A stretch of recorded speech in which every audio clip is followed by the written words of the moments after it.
2020, here we come.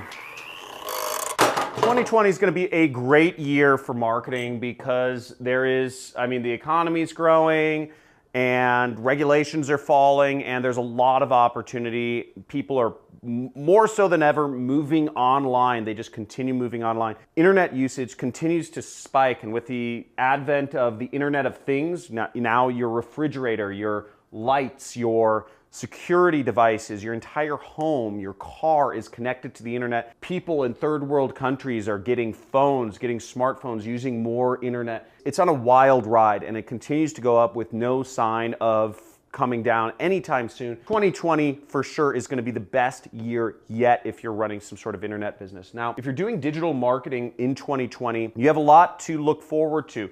But there's also a lot of trends that you should be aware of that are coming up. Now, making good use of these trends and being ahead of the curve rather than falling behind the curve is going to help you in your business. Whether you're doing, affiliate marketing, e-commerce, you're running a small business, whatever you're doing, being ahead of the curve is going to help you to compete in just a competitive space, because as much as more people are using the internet, more businesses are getting smart about how to do digital marketing. And I'm going to be going over 6 different tips or 6 different big trends that are happening this year that I'm aware of and doing things to implement in my business. And I'll show you how you can take advantage of these trends for your business as well. So let's get into it. Let's make some money in 2020 and take note on all of these trends.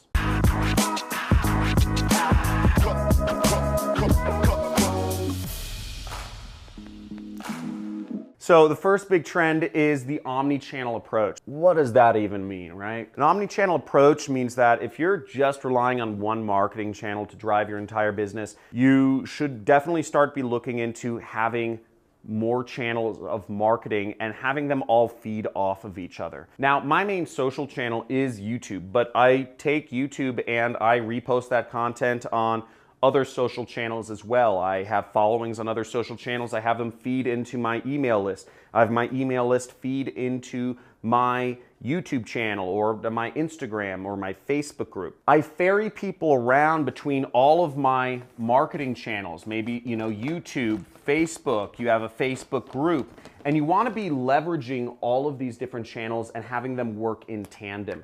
Now, an example of how I do this in my business is when people subscribe to my email list, I immediately ask them to subscribe to my YouTube channel. And when they subscribe to my YouTube channel, I ask people to join my Facebook group. When people join my Facebook group, I ask them to join my Instagram. And I offer different incentives along the way. Maybe it's an ebook, maybe it's a case study, maybe it's a video, maybe it's a training playlist. By the way, I have a really good video training on how to be an entrepreneur. So check out, it's an interview series I did with a business owner named Drew Canoli, who does about $50 million a year in his business. How do you become an entrepreneur? How do you get started? And if you're just looking to get started as an entrepreneur, then check out this playlist. I'll have my assistants link to it. Moving people around is important. Make use of it. It's simple. It's free to set up all these different kind of social profiles and have them all link around to each other.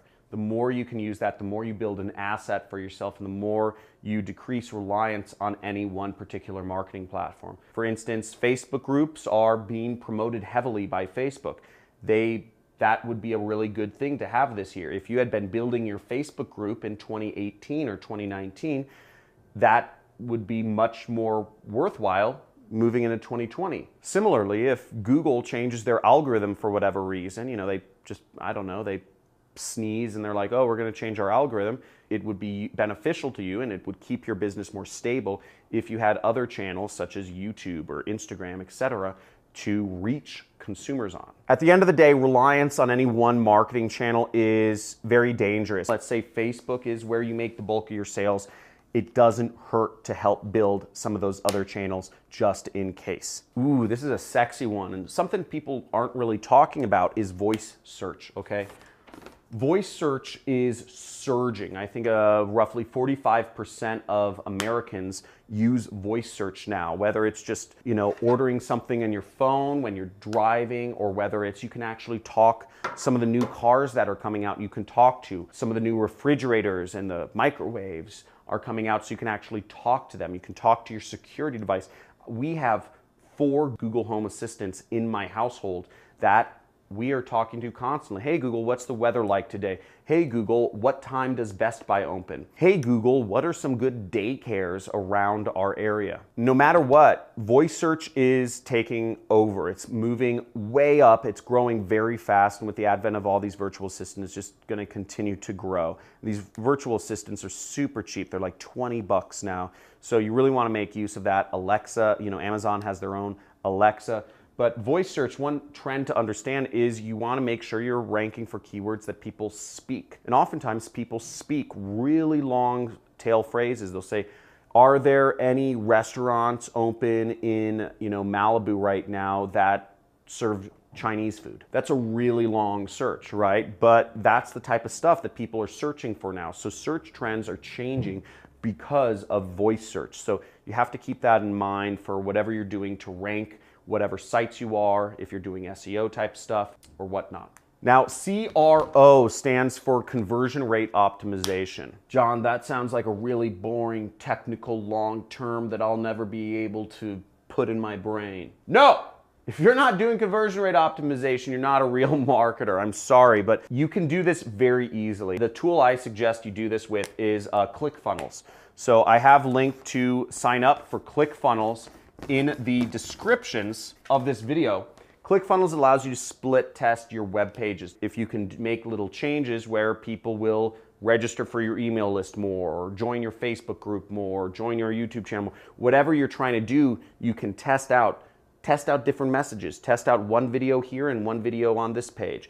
Test out a picture of a woman on, one page and test it against an image of a man and see what people react to more. See what gets people increasing your opt-in rates and your conversion rates, whatever product you're trying to sell, your click-through rates if you're doing affiliate marketing. Conversion rate optimization is necessary to stay competitive. There's so many businesses coming into, the field that if you're not doing conversion rate optimization, somebody else is, and they're learning every single week based on their traffic, and they're going to outcompete you. They're just going to get more people opting into their email list. They're going to monetize better, and they're going to end up just making more money from their customers and getting more people into their marketing funnel. Now, with that being said, funnels are, just continue to be a really big deal, and creating longer marketing funnels for your business is going to help you out a lot. Now, an example of this is if you're a tree trimmer, what people used to do in the olden days is they would just list their tree trimming service in Google, and they just say, oh, I'm a tree trimmer, here's how to contact me, here's the areas I serve. What would be more beneficial is if you actually had, lead people through a process, have people fill out a form, an application form, give them more information on trees, have them subscribe to your email list and give them a free report on the best methods or how often to trim trees. That would increase business. If you're telling people you should be trimming your trees every 3 months and maybe you are trimming your trees every year, that would help. Have a case study on why people should be using your business more, having reports, having an email list. And again, part of that omni-channel approach, moving people from, let's say your email list to your Facebook group, to your Instagram profile, to your LinkedIn or whatever you're using will help you ferry people, build that marketing funnel, and just be able to reach people many ways and give them more information. Now, one thing I did in my business, which really took it to the next level, is when I started back in 2015, I started my own product. I started selling this product called the Super Affiliate System, which is a 6-week training course on how to do affiliate marketing. And I had a training course. It was $5,000.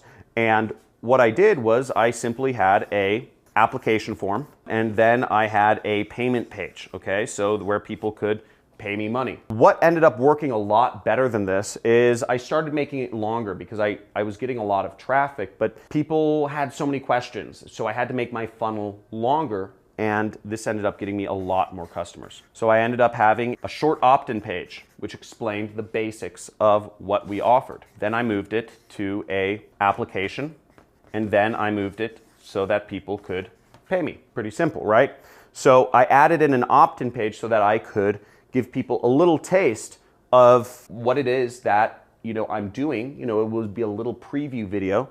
There'd be a little video there that would explain to people what it is that they are going to fill out an application for, because most people were not just filling out a bunch of fields on an application to give me money. I would require people to fill out about 20 feet or 15 fields of information before they could give me money, because I wanted to know if they were a correct fit for my training program. Having an opt-in also allowed me to do was collect their email. So I was able to send them email reminders that brought them back to my application. Because some people maybe weren't interested in going through my training program that day, but they might be ready in a month from now.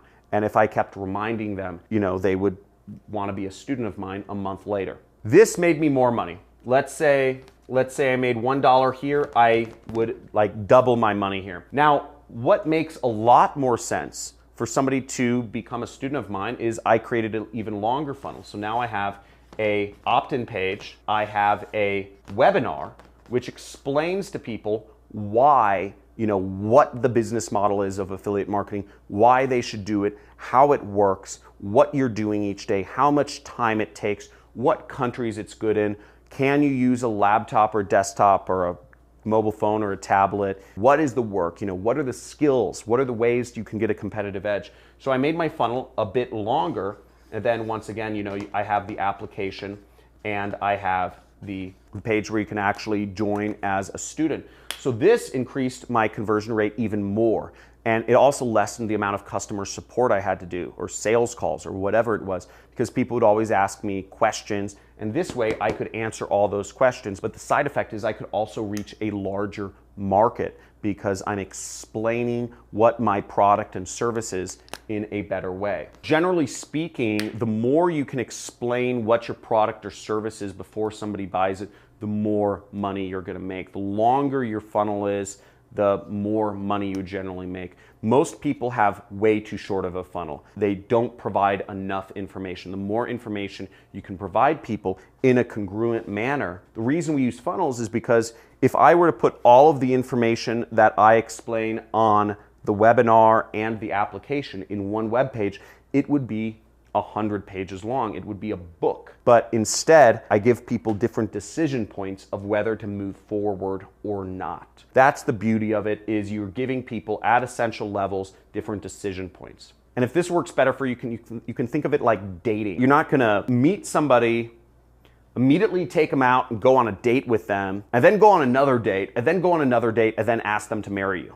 Okay? Generally doesn't happen. Maybe there are a few cases where that happens. More likely what happens is you meet somebody, you get their phone number, right? Decision point. You talk to them a couple times via text message, then you go on a date, and then there's another decision point where you say, okay, we'd like to be in an exclusive relationship. Then there's a decision point of if you get married. So that's normal communication. That's how humans interact. There's different periods where you have to make decision points in any funnel. So the more you can kind of model the normal human experience around product purchase decisions, the better it will be for your customers. Now, a few other trends for 2020, if you're doing digital marketing, are, I've listed out a few of them here, but content. Content is getting, it's not as effective, using content marketing. I would say it's definitely not as effective moving into 2020 because of what's really overtaking it is video. So to do content marketing, everybody's rehashed content. If you search any subject on Google, so many people have ranked for it. There's so much text on Google now and people ranking, even infographics. If you search affiliate marketing infographics, you'll find like thousands. So you have to really stand out if you're doing content marketing, you have to really have something fresh and new that's never been done before. I'm just not too hot on content for 2020, but make it fresh and new. Next thing is chat. So having live chat on your website is a huge benefit. Companies like Intercom are growing. I think Intercom is like $1 billion company now because chat works. Using live chat to chat with your customers, see what they're doing, or their prospects, talk with them live on your website is a great approach to capturing more of those leads. Somebody might have just a little question. If you're a tree trimming service, somebody might just have a little question that wasn't answered on your website, and you can fill in the blanks just by chatting with them. They're interested, they're on your website. Why not allow them to ask you a question there live? I've heard some companies increase their conversion rates as much as 35%. That's 35% more revenue, more customers, more ROI, just by implementing chat. So that's a great way to, great thing to do in 2020. Now, the next thing is video. Now, video continues to really overtake, content Video's huge. If you're not using video at some degree in your business, whether you're using it in your web pages or your marketing funnels, or you're actually, you have like a YouTube channel like me to reach people, I would start, put videos on your web pages. Explain to people what they want to hear. If you have a tree trimming service and you just have a picture of a tree on your web page, it's simple. Just take your thing and show people, say I'm on site with a client. Here's an explanation of what we do. Generally, I will, if you're interested, I will talk to you on the phone. I will assess how many trees we have to trim. This house, we have 5 trees over there. We're gonna trim, they're all above 50 feet. And then we have a couple smaller trees. Those are priced out differently.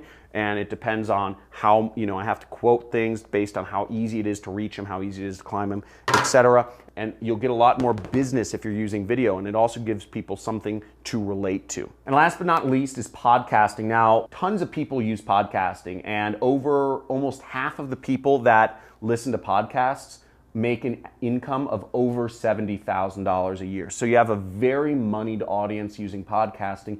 And if you're selling any sort of kind of complicated sale, such as like life insurance or health insurance or another type of financial product, a training product, or really anything, franchisors, etc., podcasting is a great way to reach a more affluent audience, and podcasting is growing really fast. And podcasters are always looking for content and people to interview. So leveraging podcasting, whether you're doing, advertising, or whether you're just allowing people to interview you about your business, is a great way to build an audience and to reach people. Boom, that's about it for the trends for 2020. I'm trying to use all of these in my business. I spend multiple hours per week doing podcasts with other influencers and very actively making an effort to reach out to people and say, hey, look, if you want me to talk and provide some value to your audience about a couple subjects, I'm willing to do that. And if you are a podcaster listening to this, reach out to me.